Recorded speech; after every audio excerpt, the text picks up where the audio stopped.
Hello guys, we'll be making down this mastering for a mix I did for an artist called Kisskid, which the video is on YouTube. You guys should go watch the mixing video on how I break my vocal chain and my music boss and also my drum boss and how I mix my bass.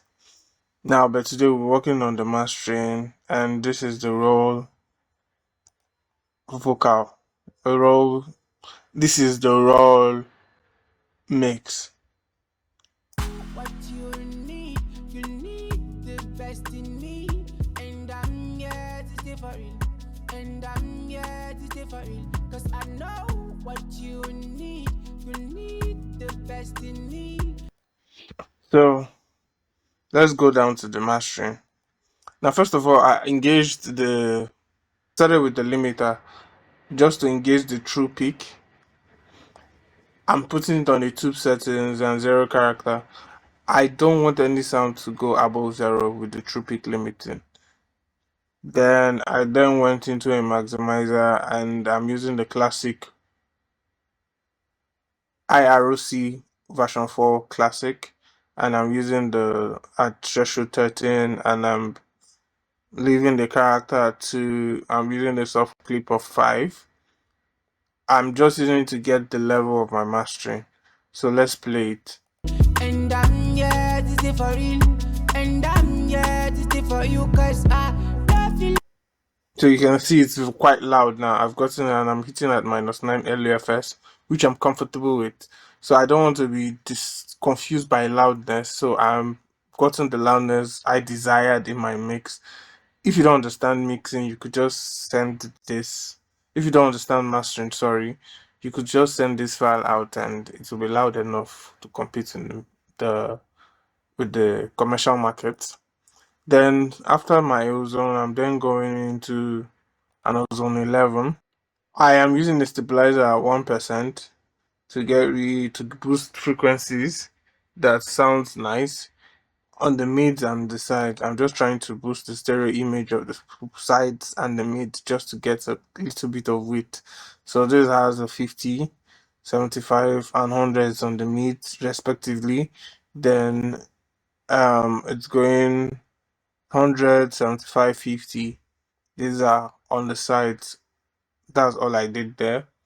Then on my dynamics, I am cutting out around 100 hertz for the lows, 100 to 1000 hertz for the mids, and 1000 to 6000 hertz for the higher mids, then 6000 to 20,000 hertz for the highs. So each band is playing for each part. First band is to tame the lows, which I'm doing nothing. The kick and the bass, I'm not taming it. I feel comfortable with the level it is. Then this I'm using to tame the muddiness frequencies on the mix just to get consistent levels on the mix. I'm using these frequencies to tame the nasal frequencies and the harshness and guitars and everything. Then I'm using this frequencies range to tame the DS and like all the harsh S's in this mix. Then after that, I then went into a vintage EQ, which I am boosting 700 by 1 dB. I'm cutting out 7K by minus 1 dB. I'm cutting by 1 dB. I'm boosting 2K by 1 dB and boosting 5K by 1 dB, which then goes to an imager, which the imager I'm spreading out the 1K.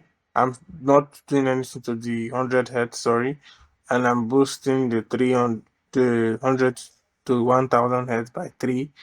I'm boosting the 1000 hertz to 6000 hertz by 6, and I'm boosting the 5000 to 20,000 hertz by 12, just to boost the stereo image. Now let me play you engaged and bypass. So we have it engaged. Let's play. Love you, love you, love you, love you, love you, love you, love you, love you, love you, love you, love you, love you. Oh, Bypass. I love you, love you, love you, love you, love you, love you, love you, love you, love you, love you, love you, love you. Oh. gonna what you need. You need the best in me, and I'm here to stay for real. And I'm So that's basically how I mastered this song. What I did was, if you notice, it has this whole digital weight added to it, making the song sound leveled because I have the dynamics. I use the dynamics to get consistency in the whole mix. So that is all for this video. Please, for more videos, please like and subscribe to guys to go watch out. Thank you and see you in the next one.